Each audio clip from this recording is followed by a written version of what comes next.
Salutations to late Krishna Kumarji. Let me start with this program.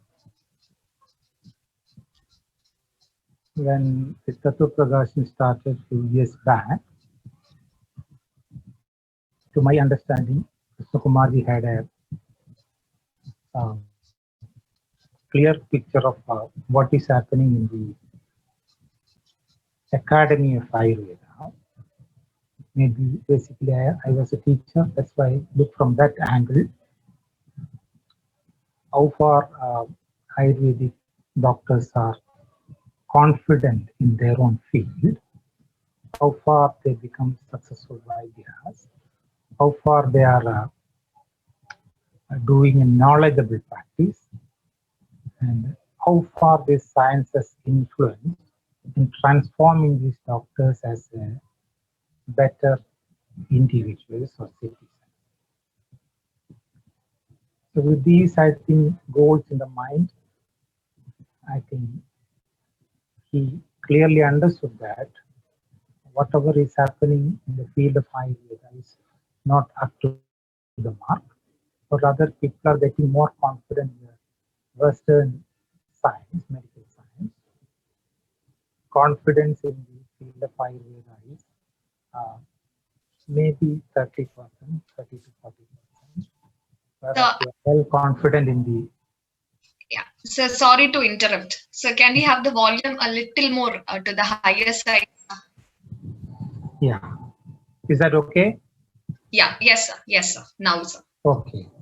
So the amount of confidence an average Ayurveda doctor is having in his own science would be around 30 to 40%, whereas if you are well confident in the other Western medical system.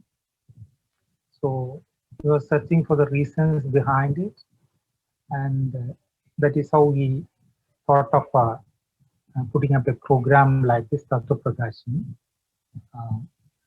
See that whether it is a student community, whether it's a teaching community, or whether it's a practicing doctor, how you can have a broader picture of Ayurveda, how you can have a depth in Ayurveda, how you feel that you are doing a knowledgeable work in your field, just like any other field.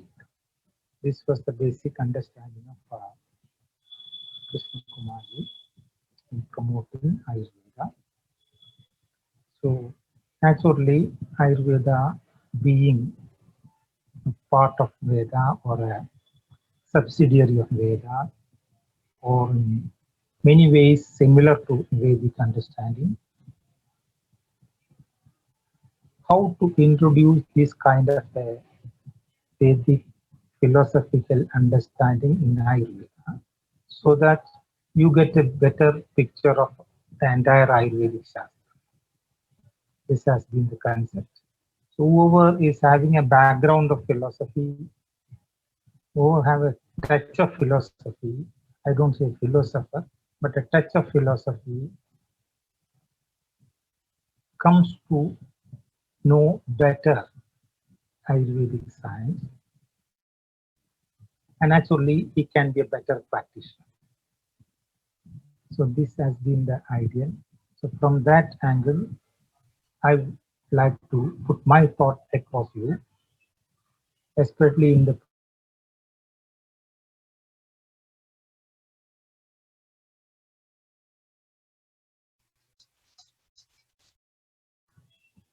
hello. Hello, am I audible? Yes, sir. Yes, sir. Okay. So about late 90s, I always used to say that the requirement, the field of Ayurveda has changed. You need to study it well, and the students, since the entrance started in that area, and government of India started admitting students, so state government started admitting students based on the entrance tests and marks and all. More and more intelligent people come to Ayurvedic course. Naturally, their intellectual requirement have been different, and general demand in the field of Ayurveda also has changed. From the point of students, I think they expect clarity in what they are learning.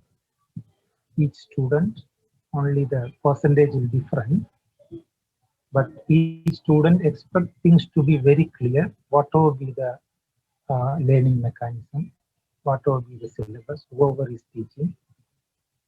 Basically, students would like to see that the subject is very clear to them. From the general demand that apart from just practicing, uh, after completing the course, people just go out of the respective areas. They even migrate to other countries. They have to communicate with other doctors, medical doctors, and all. So you need to have a convincing, confident understand of the science, so that you can convince other people also. So that kind of a requirement also is gradually growing up. So definitely, to see that this system is working well and to convince it to the rest of contemporary people, uh, we need to have quality physicians. Uh, to that understanding, we are just trying to find out what is lacking, what is the solution. So, to my understanding, what will be the curriculum and all, we can blame the curriculum up to certain limit. Beyond that, it is not the curriculum, it is the way that is being taught. That is what matters. What will be the syllabus?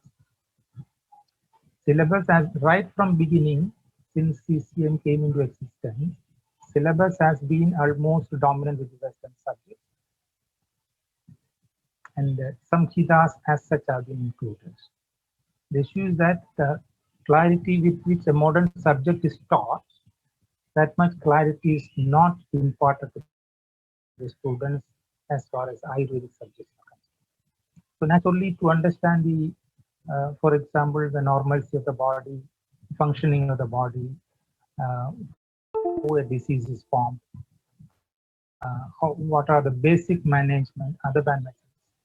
All those things we are basically depending upon the Western science. Only coming back to the last part of Chikitsa, we try to find out what is a medicine for each and every situation. This is basically what is happening in academic system. Even though most of us are very familiar with one of the Samhitas, maybe North India, it may be Charaka Samhita or Ashtanga Sangram, South it may be Ashtanga Hridayam, or Susuda is also coming across. Generally, we all are familiar with the text as such, but still the clarity is more in the Western subjects. This is the position to my understanding. So when it comes to management of a disease, you must have a understanding of why a disease has happened, how a disease has happened. To understand the pathogenesis of disease, you must know what is the body, what is the normalcy of the body, what is the structure of the body, what is the functioning of the body in normal condition. So to have these two knowledges of normal body and deviations from the normalcy, that is what is known as disease process. These two areas, we have a big deficit, I would like to say. So we need to depend upon anatomy, physiology, and pathology. Then you become very alert only in the last part of your study, because you have to go out and start practicing. Then you frantically search for what is a medicine for each and everything. And of course, you end up like a situation where a therapeutic index will be helpful. Nowadays, you get a lot of books which are just like therapeutic index even in Ayurveda. So we all know very clearly that I am not doing a sincere work. I am not contented with what I am doing. I am not following a knowledgeable exercise. It's all a blunt exercise I am following. I just give one medicine. If that is working is well. If it's not working, I don't know why. Because I have not given it knowingly. just because book is indicating and this is how it is going on, or rather the diagnosis part is basically done with the modern Western science, and then we try to induce medicine from Ayurvedic text. That is how it is working, to my understanding. So, what is the basic deficiency we are having in our field? Uh, as a teacher and also as a student, I happen to visit most of the major colleges in India. Even when I was a student, as a teacher, I visited most of the prominent colleges in India. That time itself, many years back, maybe 84 and 94 it happened. That time itself, I had this main problem. And at the initiative of Krishna Kumarji, we also happened to conduct a major seminar in the Patanjali Puri campus. Krishna Kumarji was very particular about it. Maybe it happened in 92 or 93, where major teachers, all the prominent teachers of India were called, invited, and we were conducting a 3-day seminar only for the teaching methodologies. Teaching methodologies in Ayurveda, how to improvise. That was a very good seminar. Late 90s, late 90s it happened. After that, I have not seen such a major seminar only to have a, what to say, exposure for the teachers to exchange ideas, how to teach, how to convince students. So this problem still persists in the field of Ayurveda. So what I understood is Ayurveda is never introduced in Ayurveda college. Everybody just starts, just enter into the field of Ayurveda. So what happens? You are just starting with the Ragadi Roga. From the our confidence level erodes, our conviction is missing. When you say Ragadi Roga, you rather, if you are just intelligent, you disbelieve it. Unless that is very, very clearly expressed, you disbelieve it. And but as a part of the course, you need to continue. You continue with that. So when the Tridoshas are introduced, we know that Tridoshas are the background of Ayurveda. You talk about the body, you talk about the functions, you talk about the disease, you talk about medicines, you talk about the treatment. Everything is based on Tridosha. So this Tridosha is also introduced very, very bluntly. The problem is that we all are coming from a background of a scientific mode of thinking. The majority of us think that scientificity is truthfulness. Because science is introduced from early childhood, maybe third, fourth, fifth standard and on. So we all consider science as something very truthful. In fact, it is not like that. But no other methodology is introduced, so we all believe in science 100%. From that, such a background of physics, chemistry, and biology, rather physics and chemistry, we enter into Ayurveda college, where this kind of a, what you say, which appears to be hypothetical theories are introduced, and that remains always, what you say, inconclusive, not convincing at all. That continues throughout the course. So, because you are studying medical science, naturally the course is designed for understanding the body, and then understanding the disease, then understanding the management of disease. This is the whole course. So when there is a lack of clarity from the Ayurvedic perspective, you need to depend heavily on the Western subjects, and their syllabus also promotes that. We know that I was also basically an anatomy teacher. We know that to study anatomy, 400 hours have been given, 200 practical hours have been given.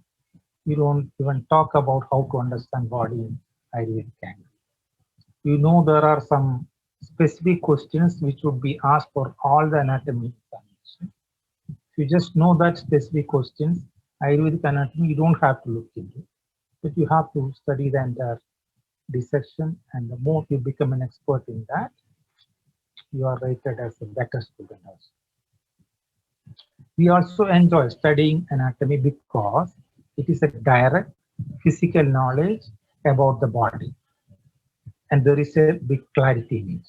What is seen is directly explained, even to the subtle area, so we all are happy about it. There is a clarity. So at this point of time, since the understanding of Vata Pitta Kapha is not very clear, we try to compare with what we know from the Western side. This is where we all start with that. I don't know how this theory has come. What I know is the Western system of thinking, like physics or chemistry, whatever. So from that prism, I start viewing the Vata Pitta Kapha theory, and this will be reflected through the course. So naturally, the Western understanding will be prominent, the Ayurvedic understanding will be always secondary. This is where we need to change things. The Ayurvedic understanding should be prominent. We must feel confident in our Shastra, and then naturally you will do a knowledgeable exercise. When you know it, you are doing a knowledgeable exercise while treating a patient, and that knowledge, knowingly creating a result, that knowledge gives immense satisfaction as far as an individual is concerned. So this is what we were trying to emulate. We were trying to evolve the pattern where the confidence levels of these Ayurvedic practitioners are lifted. Naturally, to do that, we know that as an individual also, everybody will have to reform. Everybody will have to raise beyond the normal physical level to the level of a mind, mental plane. We get elevated, and from that plane, when things are viewed, things are understood, that will be little more deeper understanding. That is the whole exercise actually we were undertaking at the behest of this Tatwaprakashini. So from that angle, I'm just trying to say that Ayurveda is never introduced in Ayurveda college. For any subject you study in the whole world, there will be an introduction to that subject. For Ayurveda, it is not happening. Namesake, it happens later. By that time, you have already set your mind to understand Ayurveda from a perspective of Western mode of thinking. That's one. So if Ayurveda is understood, I told you already, we all are familiar with the text. I have gone for oral examinations for many different subjects in those days. I know everybody can recite sloka, or rather majority of the students can recite the entire text. But if you just ask about the content of the sloka, how to connect the sloka with the rest of the slokas, there is. So there we must have understanding of how this is different from a Western methodology of science. So to that point, I would like to say Western method is science, and our method is Shastra, which is slightly different from science. It's not slightly different, it's a different method. To admit that there is nothing, you don't have to feel inferior on that. Science is a particular way of understanding what is this world. Shastra is a different way of looking at the same world, looking from a different perspective. That is all. So Ayurveda is based on philosophies. We call it as darshanas. Very simple. Darshanas means how you look out. Is the meaning of darshanas. How you look out and understand this world. Science is also doing the same thing. Like we know physics says solid liquids, gases, ether make up the whole world. So physics or Western science also is doing the same. The only difference is that Western science looks from the angle of a physical plane, then try to go down to the subtle plane gradually to find out what is essence of each and every matter. So from the gross plane to the subtle plane, science is traveling. They are also exploring the truth, in fact, but that is a continuous journey, still not yet complete. So even science never say it is something permanent, it is something truthful, it is something changeless. Science never say. It says it is a changing understanding because you are searching for everything, like even physics, metaphysics has gone to the level of God's particles nowadays, black hole theory.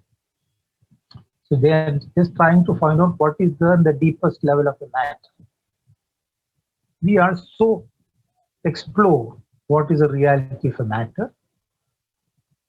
So when you explore from the physical plane, you are doing it basically with sense organs. After some point of time, same essence will be explored from the plane of mind. As far as the physical plane is concerned, you need physical evidence. That is what happens in the science. You need repeated physical evidence to say that something is working well. Whereas from the plane of mind, if you observe same matter, you don't require physical evidence. You need logics and reasoning to say that something is wrong. There's a basic difference between Shastra and science. So Shastra explores the thing from the plane of mind because the physical plane can be easily understood, or rather it is a direct knowledge. Mental plane, you need a deeper understanding, a deeper insight from the plane of mind to see what it is made of. So Shastra tries to explain this world from the plane of mind. Okay, so you get a object world, a physical world to be known. You are trying to know this world from the plane of mind or through the thought process. Okay, then who is knowing this? This is the concern as far as the ancient thought process in India was concerned. You have an object to be known. You have a mind which is trying to know it through the thought process. As a result of this, you have a person who is getting the knowledge, who is experiencing the knowledge. So to make the knowledge complete, you must have an idea of what is this object world, what is the mind which is contemplating about it, and ultimately who is the beneficiary of this knowledge, where the knowledge is registered, where the knowledge is experienced, where you become happy with the knowledge. So you have a known, which is object. You have a process of knowing, which is related to the mind. You have a knower who is experiencing the absolute knowledge. For any simple matter, you have these three planes, and these three are known, then only a knowledge becomes complete. We say Purna. This has been the understanding of Vedas and Upanishads. It's not related to Ayurveda alone. It's related to the knowledge mechanism of every individual. Everybody would like to have 100% perfect knowledge, whatever they learn. So that knowledge has to be explained. Where do you feel that you got 100% knowledge? When you understand what is the outer world, knowledge of outer world, that is known, what is the process of knowing? There you are learning the mind, which is doing the contemplation. Who is knowing? That is what we say the self or Atma or Brahma. This is what is clearly defined in Vedas for the overall understanding of this universe. Vedas define that Aham Brahmasmi, that Aham is knowing, its expression will be Pratnyanam Brahma, the knowledge with happiness. Whenever you get any knowledge, you are happy. So that is the expression of the self, what you refer as I, unknowingly. That is what is experiencing the knowledge. And the mind, naturally. This has been very crudely dealt in the Vedas, and we are not very going deep into that part because that is more spiritually. And this absolute status of an individual is well explained uh, in Upanishads, because you need to conceive this understanding through the thought process of mind. So that is what is done in Upanishads. Rather, the mind is well explained in Upanishads and most of the spiritual works. Brahma Sutram kind of works, mind is well explained because through the mind only you try to understand what is the absolute. So these two have been the great contributions of ancient Indian or rishis and all, and it applies to the entire knowledge system. And without antagonizing this, you need to explain what is this physical world to which we have come. We are living in this physical world. So that explanation happens in darshana, philosophies. So you see that there is a physical world explained in darshanas, and that is understood through the mind, which comes at the level of Upanishad. And you experience the real knowledge of happiness at absolute level of what you say aham. So these three planes are there for all individuals. Everybody has a physical body. You are part of the universe, so you must also have this kind of a three plane. You have a physical body, you have a metaphysical mind, and you have a spiritual person. Everybody has one. This is understanding of an individual according to the ancient thought process. From this only you talk about darshanas. All darshanas talk about five Buddhas being the constituent elements of this world. Why these five Buddhas? This is where we need to be very convinced, because it is based on five Buddha understanding we talk about Pradosha. So this way, if you think according to Ayurveda, also we say Egadadu Purusha, Shaddadu Purusha, Chaturvinchadi Purusha. Purusha is living here, using the mind and body for a fixed period of time. This understanding when it comes to Ayurveda, rather when it comes to Sankhya philosophy. All philosophies are connected in different ways, but the methodology of Sankhya philosophy is very well evident. According to Sankhya, you come down to the plane of mind, then you get connected to the sense organs with which you are doing your everyday activity, your activities in every second of your life. So every second of your life, you are trying to experience something in this world. You are trying to know something in this world through the sense organs. Sense organs comes in contact with arthas, indriya arthas. Then mind is connected. As a result of that, you get jnana, knowledge. This is what you are doing. As per Sankhya also. So what exactly you are doing every second in your life is, you're just searching for what is it, what is it, what is it, what is it. And ultimately you experience that, where you get the knowledge. Rather, you are trying to understand what is this knowledge formulation mechanism. In other words, unknowingly we are searching for who am I, which is using this mind and the body to know things. This is ultimately what is happening. according to Sankhya. So that is why see Sharirasanam starts with Saha Garbha Sambhadyate. He is taking the shape of Garbha. Okay.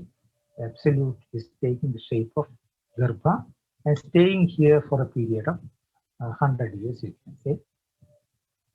That concept you can see in many places. When Prakriti is explained, Charaga says,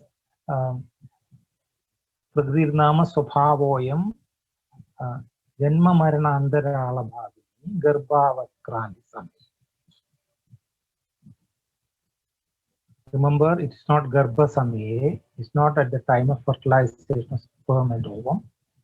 Garbhavakranti Samaye means before the Garbha is formed, the Prakriti is happening. Okay, so he is coming down the form of Prakriti, then gets connected to the physical plane of Karmendriyas and Jnana. After 100 years, the body disappears, mind goes down, then the person continues to remain. So whatever you are doing, it is going to the Purusha, who is the owner of the body, and to that Purusha you are doing treatment. Chigilsa Digirda Purusha, we say that. So he is coming down and trying to look out what is this world made of. To that he has got only 5 sense organs. Each sense organ can get connected with corresponding element outside.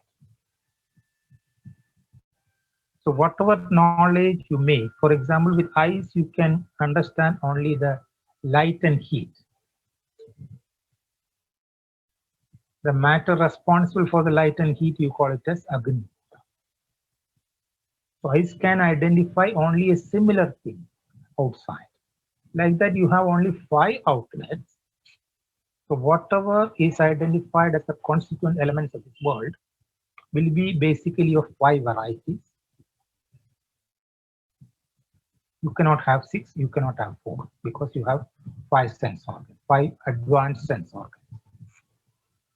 So from that, again we see you don't talk about Agni Bhuta, you talk about its heat or light, because you are experiencing that Bhuta. When you underline the Bhuta, you talk about the physical knowledge, the material knowledge. When you underline its guna called Ushna or heat, you are underlying the deeper importance of the mind and the person who are experiencing. There's a big difference between the Shastra and the science. Because I am experiencing this word, so I is given higher importance, not the matter. So everything depends upon how I experience this matter. That's why Dravya is given lesser importance, Guna is given higher importance. Because Guna is what you understand, what you experience from the Dravya. Dravya means a base. Whatever you understand from the Dravya, it is Guna.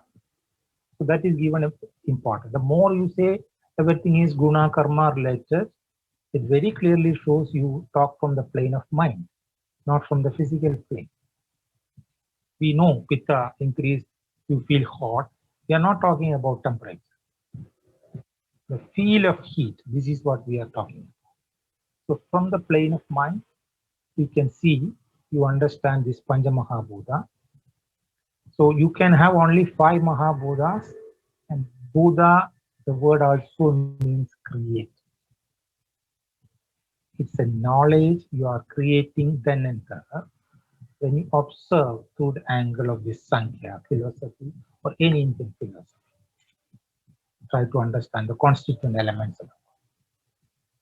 Humans are a part of this universe. So human body is also made up of these Pancha Mahabhutas as far as the structural identity is concerned. But we are concerned not with the structural identity, because nothing is stable in this world. Everything is changing. It changes from the moment it is formed, it is gradually going towards the essential destruction. Whatever is formed, it grows, it sustain and it is disintegrate. This is a change. This is the basic change happening to the entire material world. Body is also subjected to these three aspects of what we say Kridayam Nadivartade. These three aspects you cannot escape. So there is a formation, there is a sustenance, there is a destruction. This is a change happening to everybody. This change happening to the body also. Structure is Panchabhuta. Inside that Panchabhuta, this is the change happening. So we see functionally it is subjected to growth, sustenance, and disintegration. Structure is Panchabhuta. We are concerned with how far these changes are taking place smoothly.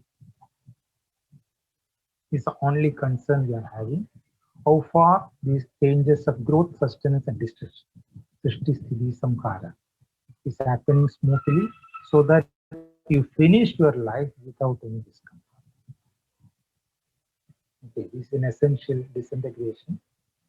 So when you say growth, an increase in size, what is being increased is Prithvi and Jala. When you say disintegration, what is being prominent is Vayu and Akasha. In between, it is Agni with Jala. So as far as the changes or functional aspects are concerned in the body, you see these three changes continuously happen. Right from the birth, it has to start growing, it has to start disintegrating. Prithvi and Jala together express certain gunas, that is what is known as Kapha. Vayu and Akasha together express properties which are known as Vata. And Agni with Jala express certain property that is known as Pitta.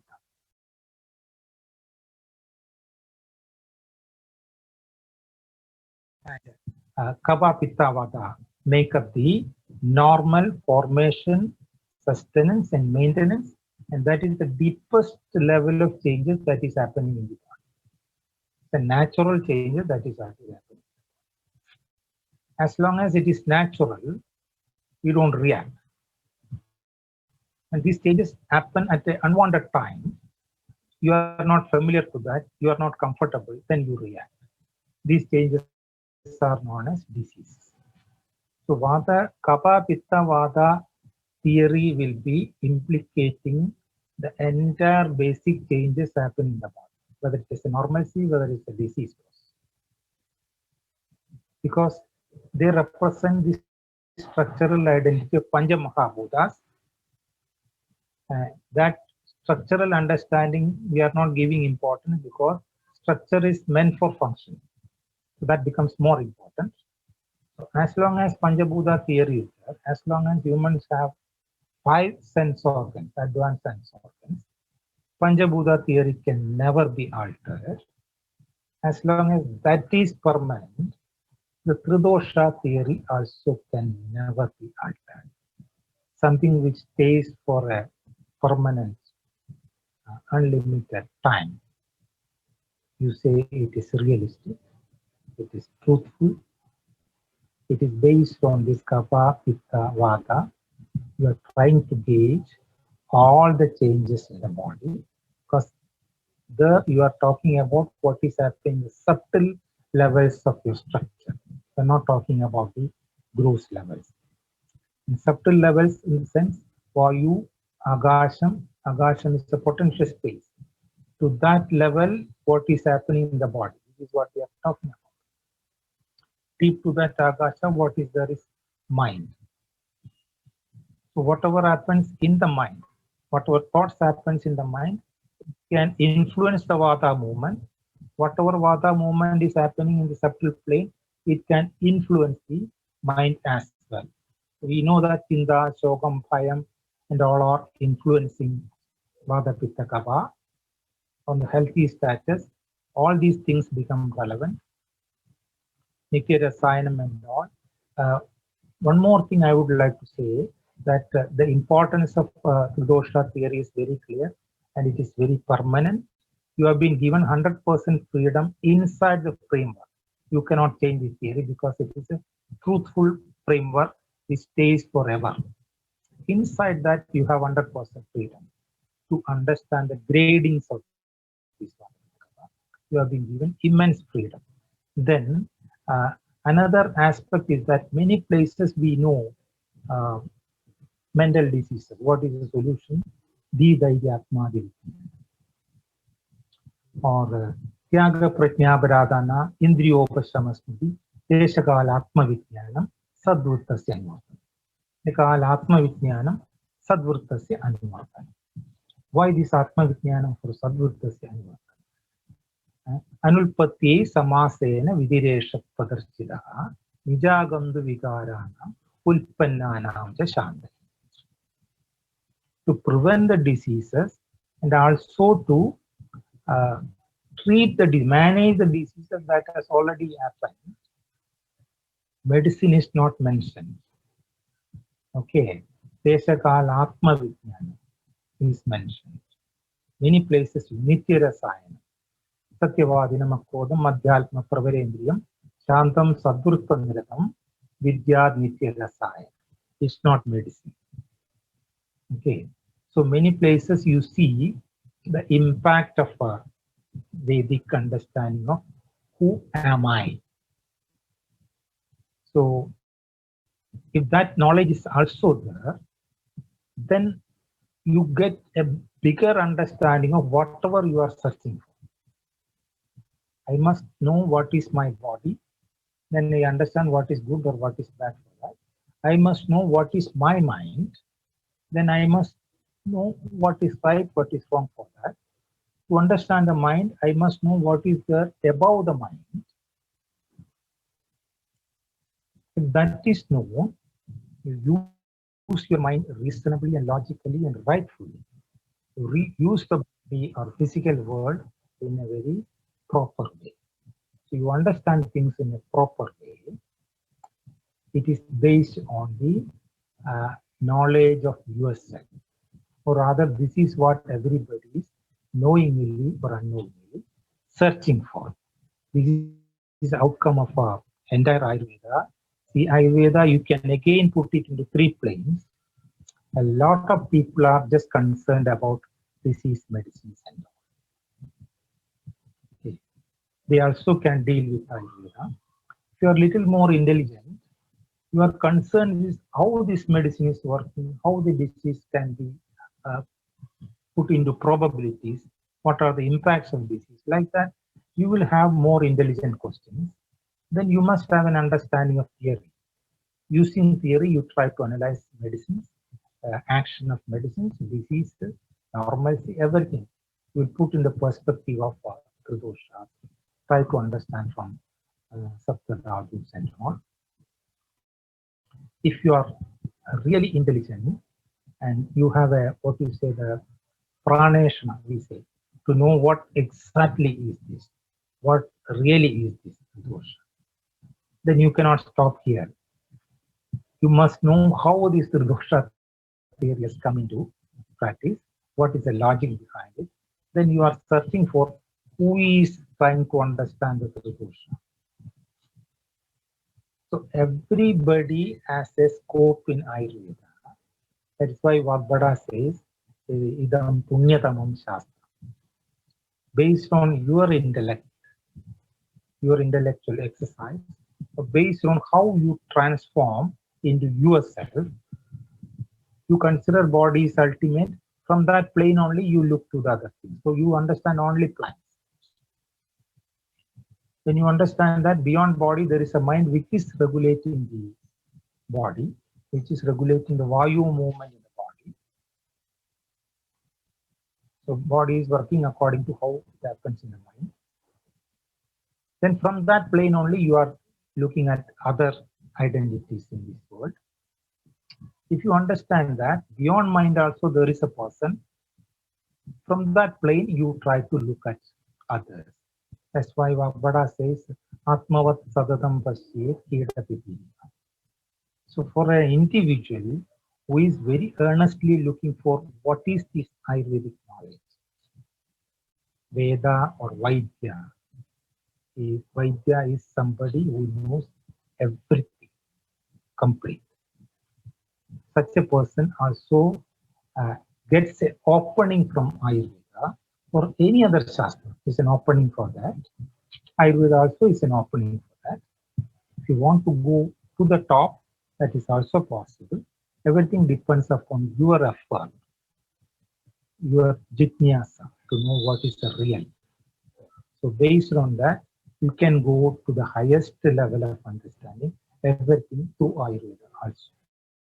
So Ayurveda has a very high level of intellectual play, more than the medical science. You know that different explanations you can understand the life science.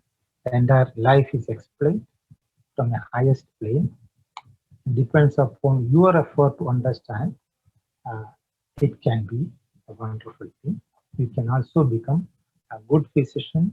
Along with becoming good physician, you also can understand yourselves in a better way so that you become more happy and contented.